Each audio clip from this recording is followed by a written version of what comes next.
Hello, everyone. I am Melinda Brianna Epler, founder and CEO of Change Catalyst and author of How to Be an Ally. I'm your host of Leading with Empathy and Allyship. Welcome. Allyship is about learning, showing empathy, and taking action. That process often includes learning, unlearning, and relearning, then building empathy for people with different experiences, and above all, taking consistent action. So each week we'll learn from somebody new. Please be open to new ways of thinking and understanding. You can learn more about my work and sign up to join us for a live recording at ally.cc. Let's get started. Today, our guest is Claudia Miller, career coach at Claudia T Miller, LLC. We'll be talking today about how we can all improve the pathway for women to be leaders in the workplace.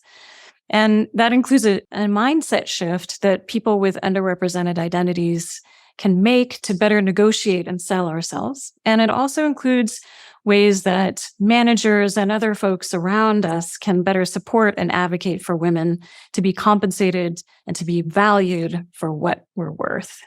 So I'm really excited for you to join us today, Claudia. Welcome.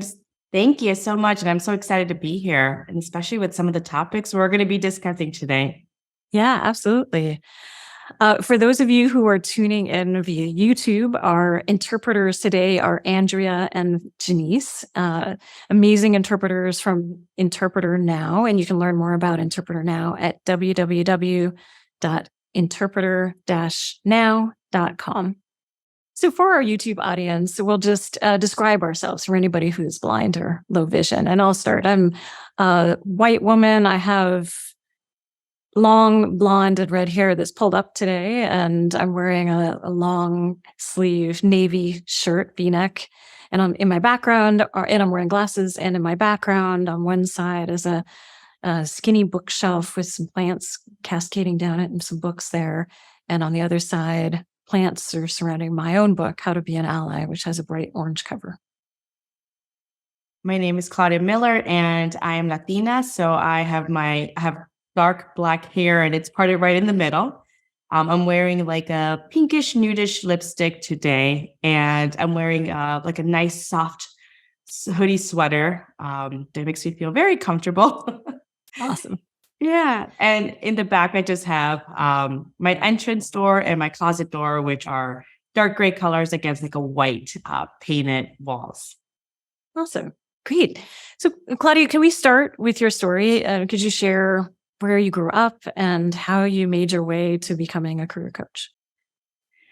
All right. So I was born in Guatemala, and I came to the US when I was 4 years old. So I'm the oldest in my family, and I'm also the first one to graduate past 8th grade. And now I hold a master's in public health policy and administration. And when I graduated from college, I did everything everyone told me. I did well in school. I did internships. I joined extracurricular activities. I networked. So I figured if I did everything, then once graduation came and I started applying to jobs, that I was just going to get a slew of interviews, and I would get to hand select all these opportunities that I wanted to go after. And unfortunately, I had one interview, and thankfully they offered me a job. But at that point, I felt helpless, hopeless, and ashamed and embarrassed because I didn't know what I was doing wrong. And I thought I did everything everyone told me to, but clearly that wasn't enough. And it didn't get me the results that I was looking for. So I knew then that I needed to figure out, how am I going to advance in my career, especially knowing that I'm the only one in my family really going through this. It's not like I can connect with some of my family members or neighbors.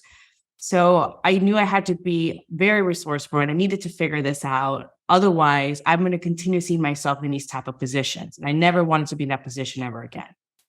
And that's when I invested a lot in, reading, courses, workshops. I worked with career coaches. I worked with resume writers.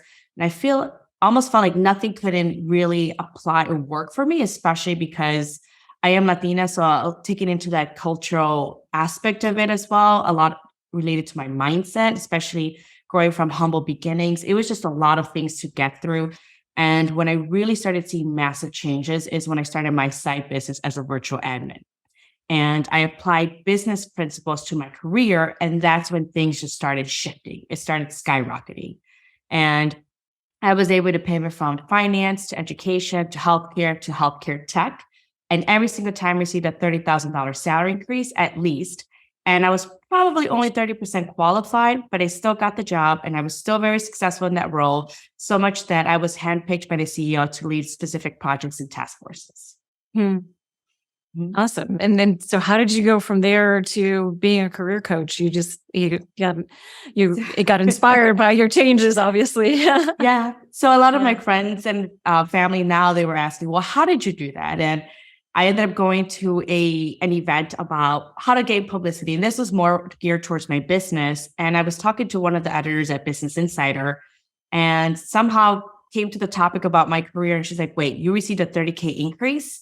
How did you do that? And I'm like, well, it's about principles. And all of a sudden, I found myself in front of Business Insider in a 4-part article where it highlighted that. And all of a sudden, I had over 1 million views, I think, in a day or two. And all of a sudden, people are asking me. And I didn't feel comfortable at the time because I only had tested it with friends and myself. So I did it almost like some cases where I'm pro bono and I started testing this out. Will it work across various industries and different levels of experience? And actually, it worked out better for them. So now I've had clients that have received anywhere between $30,000 and even up to $140,000 in additional earned income. And they've been able to pivot across various industries, landed their first manager, director, and executive roles. And I primarily work with women and women of color. So even seeing more women in senior leadership roles really fulfilled that mission aspect as well. Plus seeing them and finally gaining that confidence and having control of their career really helped with the empowerment, not only for myself, because that's something I want to enjoy doing, but also for them and really seeing all of a sudden that change that they have in mindset. Yeah. And I think it's really important too that not everybody changes jobs because they want a salary increase. There's a huge, growing number of people that have changed jobs over the last couple of years, in particular, that are looking for a career change, looking for more meaningful work. And when you do that, when you're pivoting in any kind of a way too, you have to retell your story, right? You have to rethink, and reposition yourself as well, right? Correct. Yeah. And a lot of them, it's finding that fulfilling job. And especially since COVID, working from home, a lot of them have had time to think and realize, I don't want to spend hours commuting. I don't want to spend hours in the office. I actually can get more done while at home. I can spend time with my family and even take care of some of the household things that I can help, or take care of my elderly parents or, family members. And all these opportunities just opened up and they realized that they could still do their job successfully from home. And now I've seen that massive change where they're finally realizing, I don't know why I'm in this role, don't like it, or I'm not thriving in it, or I want to learn something else and I want to find actually a job that is fulfilling for me. Absolutely. And then the last thing I will introduce is just how many layoffs we've seen in the tech industry. I'm here in San Francisco, and the tech industry has had a number of layoffs over the last several months. And as a result, there are a lot of folks that are looking to position themselves in the workplace for those new jobs, whatever that looks like for them. So there are lots of different reasons that people are looking for career changes, moving up, getting bigger salaries, and compensation more than just salary, right? And because they may have been laid off and so on. And so, can you share some of the things that you see, especially when you're working with women of color in particular? What do you see? And I mean, you mentioned your story a bit. Do you see other folks with similar stories and from different cultures experiencing similar things? Yes, definitely the biggest impact has been their confidence. So they've been either passed up for promotions or they've been told, you're doing stellar work, great job. We just don't have an opportunity for you to move upward right now at the moment.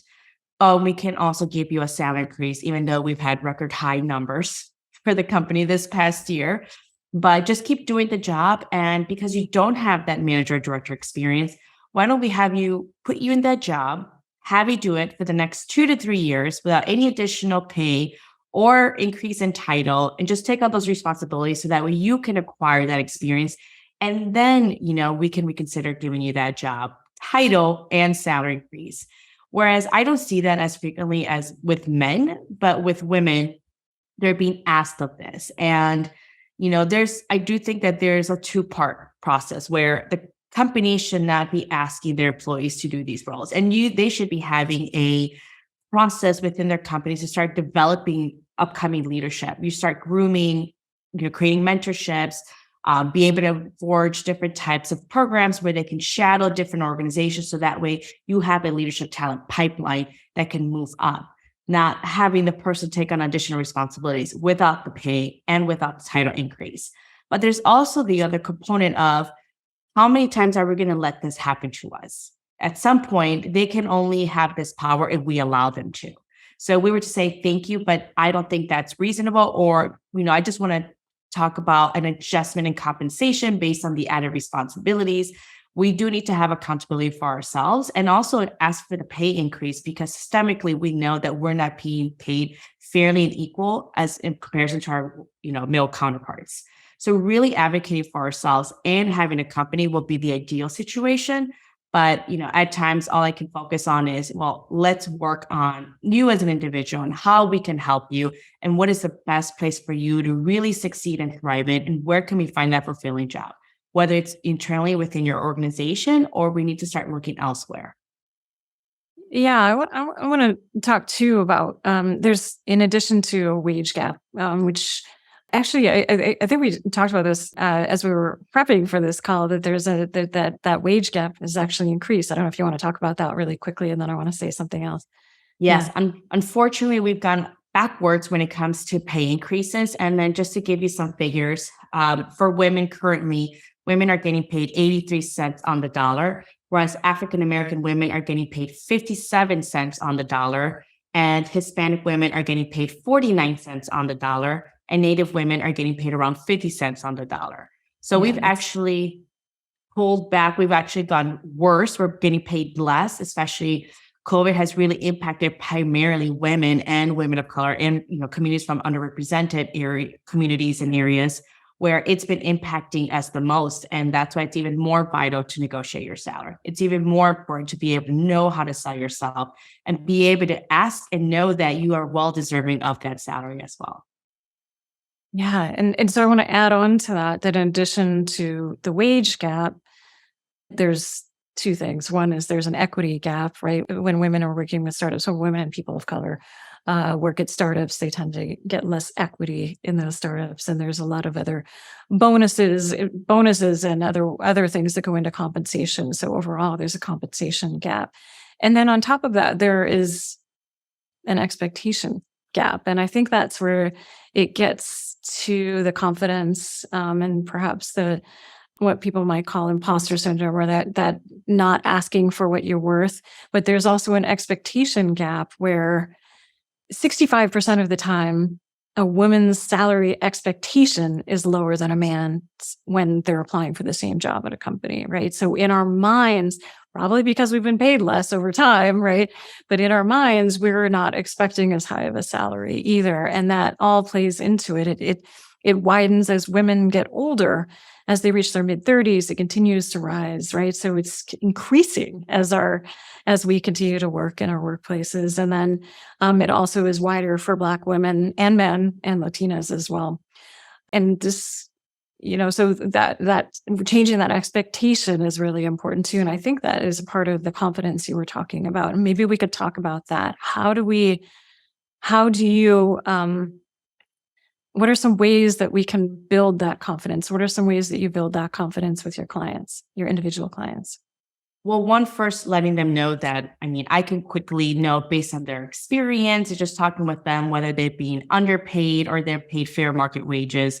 Usually I have yet to come across a client that is making well above market range. So most of the time I let them know, well, based on your experience and what you've been doing, you've actually been doing the 2 roles and usually we're getting paid this much, but we know that you're already being underpaid. So one comes that self-awareness. And then where we start increasing that confidence is, working on mindset and really understanding that, what are some of those misconceptions we tend to have when it comes to salary? And depending on how their upbringing is and some cultural norms, and just to kind of tell a little bit more, at least as a Latina, is we're told that we should just be grateful if we're offered a job. And we should not toot our own horn or be bragging about ourselves. And instead, we should be, working really hard and eventually we'll get recognized for our work. And that's not how it works in usually corporate America. You have to tell them what you're doing. And it's just making that shift of saying, what are some of the behaviors you've been doing throughout your career? What are some of these concepts or misconceptions that we have in regards to asking for more or asking for that promotion? And once we get to the root cause, then we can start reframing it. So a lot of the things that I have to work with my clients is it's not bragging, it's just communicating data. And we want to make sure we're logging our work that we're doing because we don't even remember what we did 3-4 months ago. And I would probably have to look at my calendar to even know what was I doing at that time, let alone what I did for the entire year. And if we can't remember that, how can we expect our managers to remember that as well? So that's why it's important to really document the work that you're doing, the impact, what is the magnitude. People tend to learn differently. When you create more specifics around metrics and what was the outcome and what were some of the challenges and some things that were learned throughout the projects, now we start creating that brand value. Now all of a sudden we're increasing the magnitude of our work. And naturally, a lot of my clients just started realizing how much value they're actually bringing to the company. They just thought that they were doing X, Y, and Z, or I was just doing this marketing campaign. I didn't know that my marketing campaign brought in over $300 million, that now they've been able to create a whole new department. They were able to hire an additional 5,000 employees, but to them, it was just a marketing campaign. But we want to also focus on what is the value and the outcome to the company. And all of a sudden, you can start seeing their confidence rising. All of a sudden, it comes out in their resume, their cover letter, on their LinkedIn. And when they're interviewing, they know their numbers. And all of a sudden, they know they're a great fit for this role. And they know that they should be asking for this specific salary because of the value that they're bringing. If they can generate $30 million in 1 year through 5, marketing campaigns, I can ask for $140,000. Like I more than pay. With my work, I more than paid for my own salary at that point. Yeah, and I think that also applies for when you're doing your internal performance reviews as well, right? A friend of mine told me once recently that anytime you have a performance review, you should already know exactly what's going to happen in that performance review because you're the one that's managing it, right? You're coming and saying, this is what I have done. This is what I plan to do. And that in itself, also performance reviews are really tied in most companies to compensation as well. And so there are ways that you can, you don't have to jump from job to job necessarily to be more fairly compensated.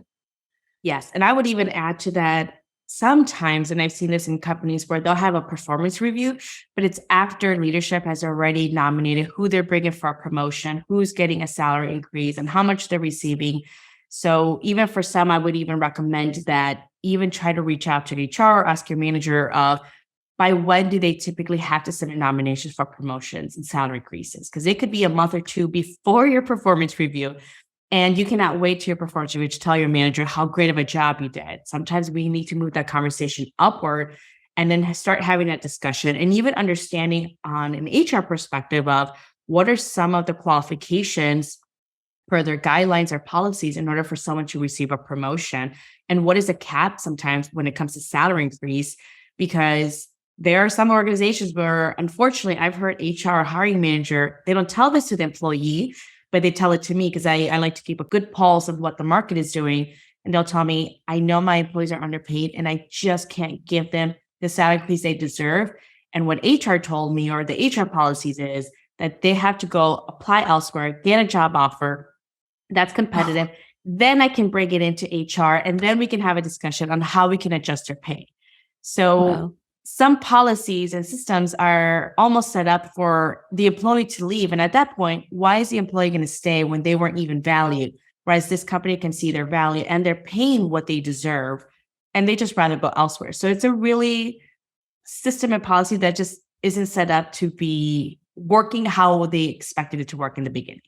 Yeah. So I think you're moving into a new topic, which is how can companies really set acknowledge what we just talked about, that there is that expectation gap, that there is, we know, a compensation gap as well, and work to address that. And one of the ways is reducing those barriers and hindering those hindrances, right?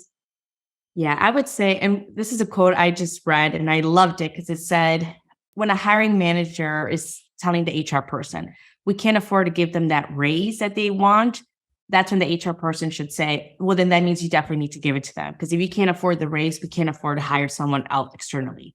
It's going to cost more, not only for salary, because they're going to want more competitive market rates, but also because it's going to cost money to find a candidate. It's going to delay time for us to hire, then the onboarding time.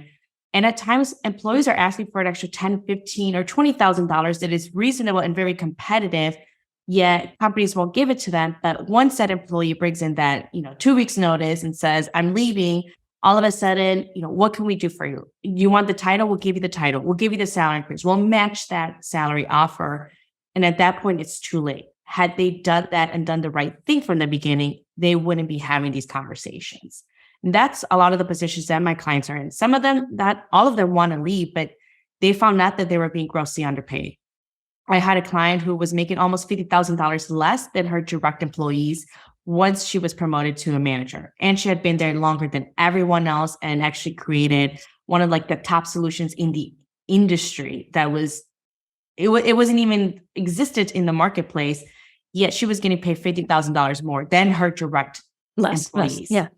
So all of these things, it's how can we avoid that? Well, one is understanding, how can we audit this? This is a system issue as well. How do we audit this? Where are they now? And understanding how can we start making these changes? And why is there such a huge discrepancy when it comes to salaries? There shouldn't be $100,000 difference when it's the same type of responsibility. And then even after that is really understanding of, what is happening. And one of the things that I've seen is companies sometimes almost punish their loyal employees. They'll say, we can only give 8-10% raises if you get a promotion.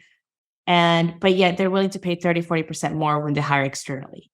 And now their internal employees are the ones that are loyal, who have a lot of knowledge from the industry or the company itself, are the ones being penalized here. And they're not giving the appropriate salary, but yet they're more than happy to offer that external candidate. So having these systems, again, within their company is really imperative to understand of what are the outcomes and what it can lead to towards the end. Yeah, and I want to offer a few other solutions too, and maybe we can talk about them together. Is that, well, if you're a manager, if you're a hiring manager, or if you're in HR and a part of the hiring process, one of the things that happens when you ask what are your salary expectations is there's right at the surface, there's that expectation gap, right? And so making sure that you're addressing that you can ask the expectations, but don't anchor the salary on those expectations. Anchor the salary on the number that you should have for all people under that same role, right? Negotiations as well. There are definitely companies out there that have eliminated negotiations entirely, because when you have negotiations like that, it's generally a type A kind of extrovert that's going to better advocate for themselves, somebody that has a high level of confidence that's going to advocate for themselves more, somebody that has a higher level of financial security, because if you're negotiating, you're willing to walk away, and some people are less able to do that, right? So all of that negotiation itself could be reduced or eliminated too, and setting the salary and other compensation so that it is equitable across all folks is really important as well. Anything you'd add? Yeah, I would say that even now with the salary transparency, I like the fact that they're doing that, and that way candidates get to choose. But even now, I still hear where, and this is just only across certain states, but there's still HR people and hiring managers asking for salary expectations, but yet they're not willing to share what their budget is for the specific role. So how can we expect transparency when the company itself is not being transparent? At the end of the day, what I tell my clients is, And kind of you touched on this earlier where we don't negotiate or women don't negotiate. And therefore we continue to have, going to the next role or we get promoted. And it almost starts compounding that gap, that discrepancy versus what the market is actually paying. And an analogy that I like to use is, almost like house buying. And the strategy people tend to use is, well, if I'm making, and just to make things easier, if I'm making $100,000, my next job, I want to get paid around 110, 115. I think it's appropriate versus saying, well, I'm getting paid $100,000, but for this type of job and my responsibilities and my skill set, this pays $150,000. So therefore, I'm going to ask for $150,000. It's very competitive in the marketplace. But people tend to base it off of what they're currently making. And if you already didn't negotiate and we already know you're being grossly underpaid, it just starts compounding and you're just adding an extra $10,000, $15,000, not realizing that you are $70,000, $80,000 behind. And that's why I've helped my clients make up that difference where some of them receive even up to $80,000 more just because they were being so underpaid for so long. And the analogy that I like to use is like house buying.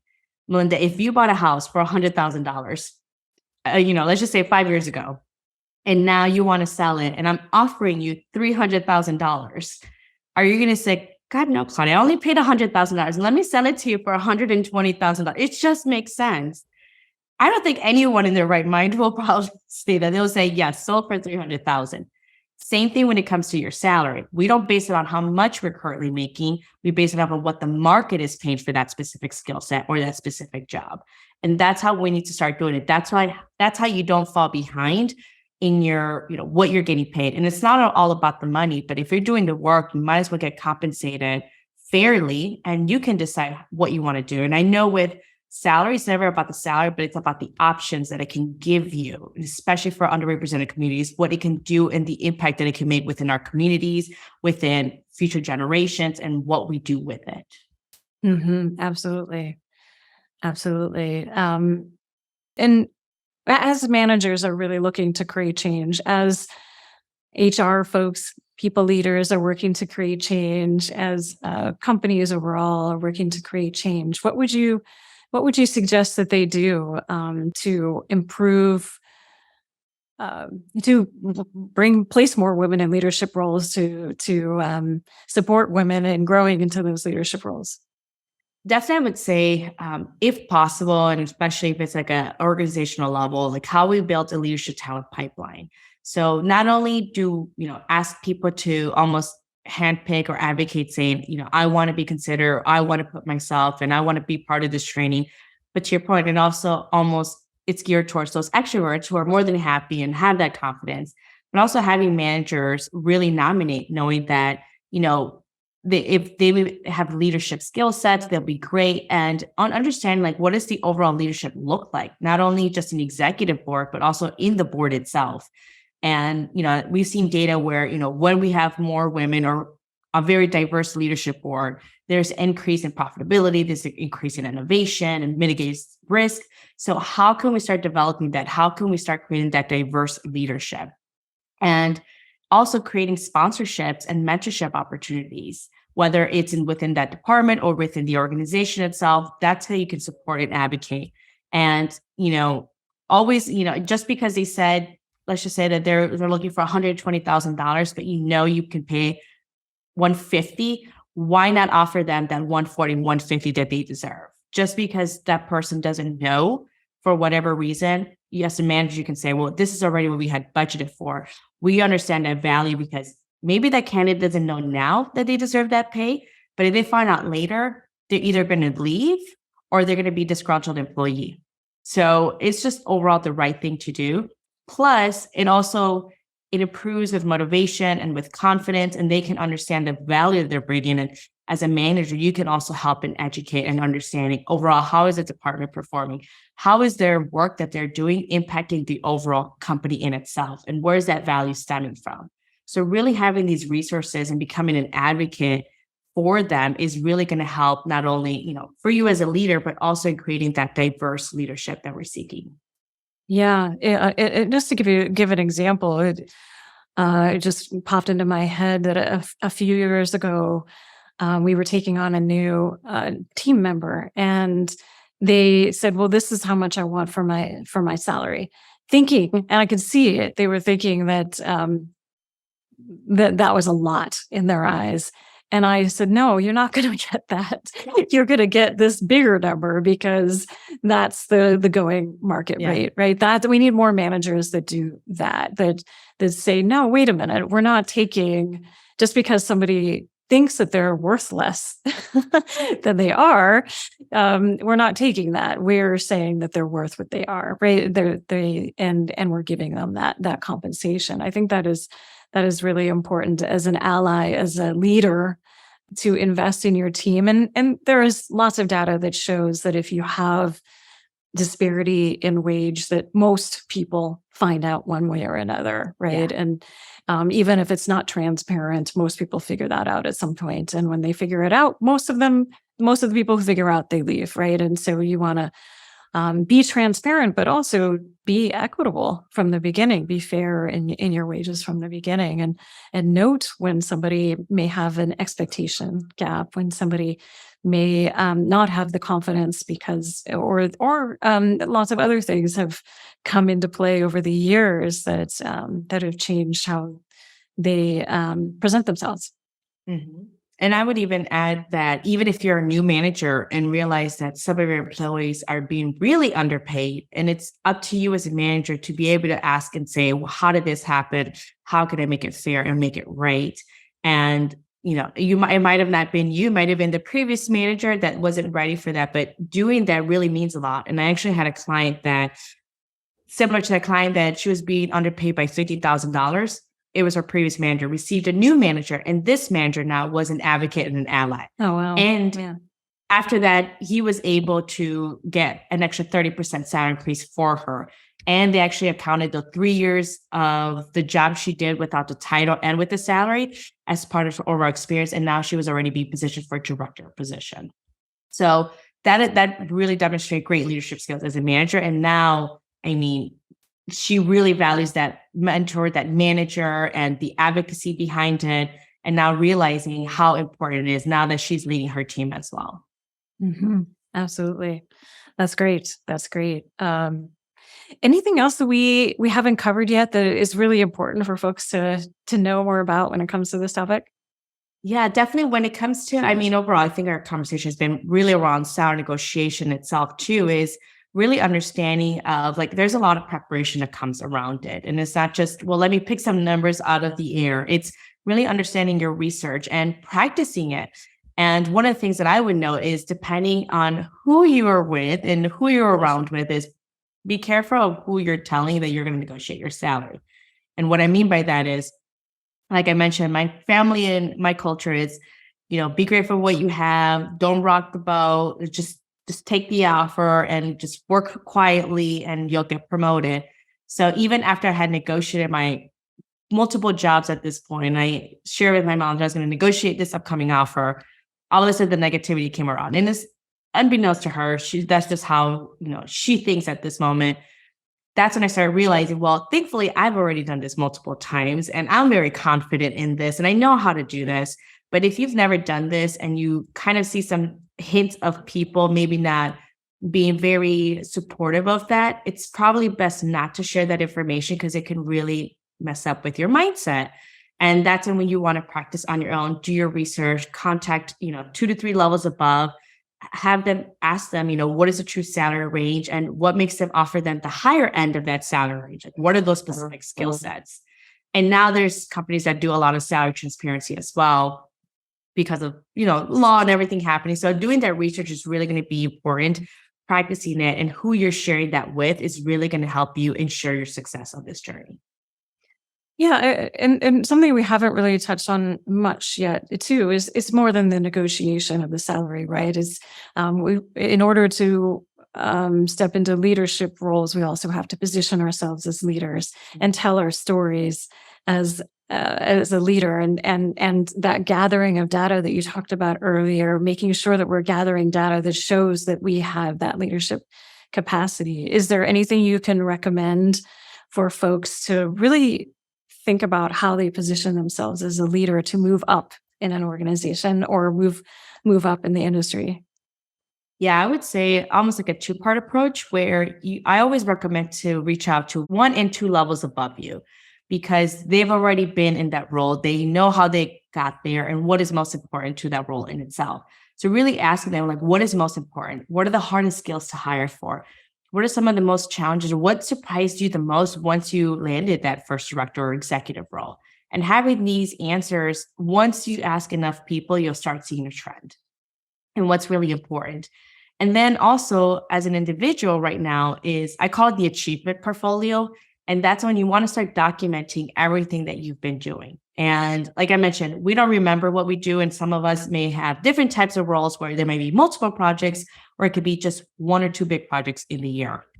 And it could be, you can notate this wherever you feel most comfortable. I usually use a Google Drive and it will be like a one pager and it would be like, what is the purpose of this project? Why am I doing this? And if you don't know the why, ask your manager, ask, other departments to understand like, why is this very important? Why is this important to you? And how do you leverage what I use or do in order for you to fulfill your job successfully? So understanding the why is going to be important. What is the scope of work? When we achieve success, what does that look like? What were the steps taken? What were some of the challenges and obstacles? And what would you do differently had you done this role again or this project again? And with enough time, within the year, you'll have a really sized portfolio of all the work that you've done. And now it's easier to sell yourself and be able to tell that story. Because you can say, in the past year, I've worked on over 25 projects, and this has impacted over 5 million of our users. And because of that, we were able to create or develop new products or services. And now those products and services have created over $30 million in additional revenue. But again, you need to understand what you're doing and the impact of your work in order to really be able to sell yourself and be able to communicate and really work on your branding. But if you don't know what you're doing, it's going to be really hard to be able to sell yourself and brand yourself because you're going in blindly. So you want to make sure that you have that information, the data, and you're talking to networks to really understand what is the most important thing and why do you need to highlight that and why is it very important to the upper hiring managers to really highlight these different types of skill sets. Awesome. And so thinking back to the Claudia that applied to all of these jobs and got one offer, what would you do differently now? What would you do differently knowing what you know now? Definitely. I would have started networking a lot sooner. And I wasn't networking the right way. I thought I was networking, wasn't networking at all. So I definitely would have networked. And when I network, it's usually around, I'll reach out to 30 to 40 people and I'll get about a 20, 30% response rate. So if I'm reaching out to 40 people or so, I would have talked to about 8 to 10, really understood what were, like I mentioned, what are the hardest skills to hire for in this type of role? What is most important? And what is a true salary range for a role? Most people will not tell you what a salary range is for that currently. But when you're 2-3 levels above and you ask them, back in the day when you were, an entry level, what is a good salary range I should be asking? People are comfortable sharing that information. They might say, oh, back in the day, I used to get paid this much. Or they might say, you know what, it's been a while since I've done that role, but this is how much I pay my employees. And it's within this range. And once they offer you that advice, is well, what makes you offer them the higher end of that salary range? And we're understanding what is that skill set? Is it something I can acquire on a weekend? Is it like a Udemy course? Is it just having a foundation of knowledge? Or maybe you already have that, but that's something you need to really highlight because that's very valuable to that specific hiring manager type.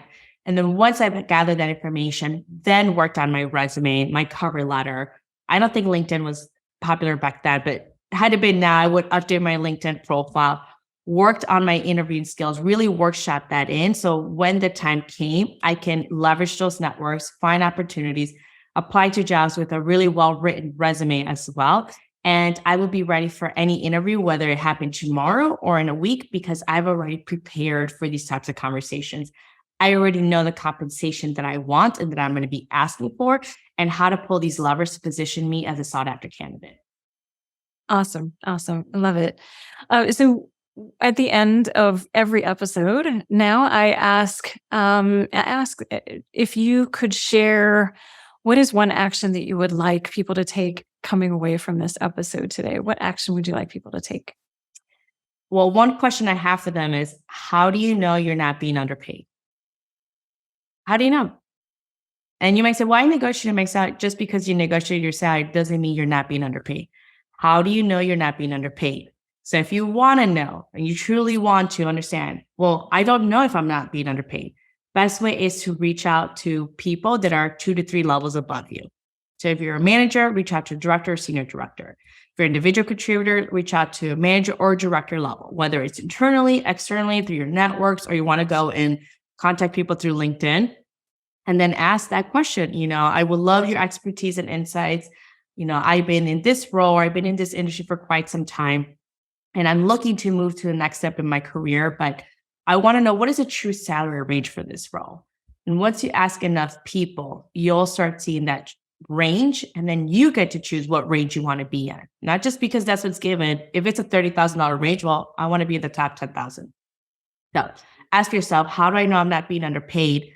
And then go and execute and figure out, are you being underpaid? Yes or no? Because I guarantee at least 98% of your listeners are probably being underpaid, especially if you've been in your role for over 3 years at the same company. Mm-hmm. Great. And Claudia, where can people learn more about you and your work? At claudiatmiller.com.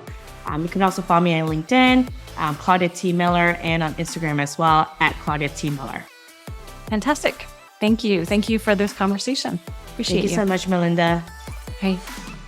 We'll share resources and a transcript from this discussion at ally.cc. And please make sure to subscribe to our channel and rate this show. It makes a difference for us. Thank you for being part of our community. And remember, the more we take action, the more we grow as humans and as leaders, and the more we transform our communities. So what action will you take today? Let us know your actions by emailing podcast@changecatalyst.co or reaching out on social media.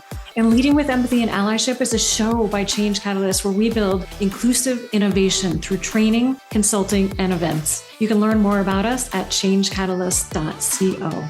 So let's keep building allyship across our communities and around the world. Thank you for listening.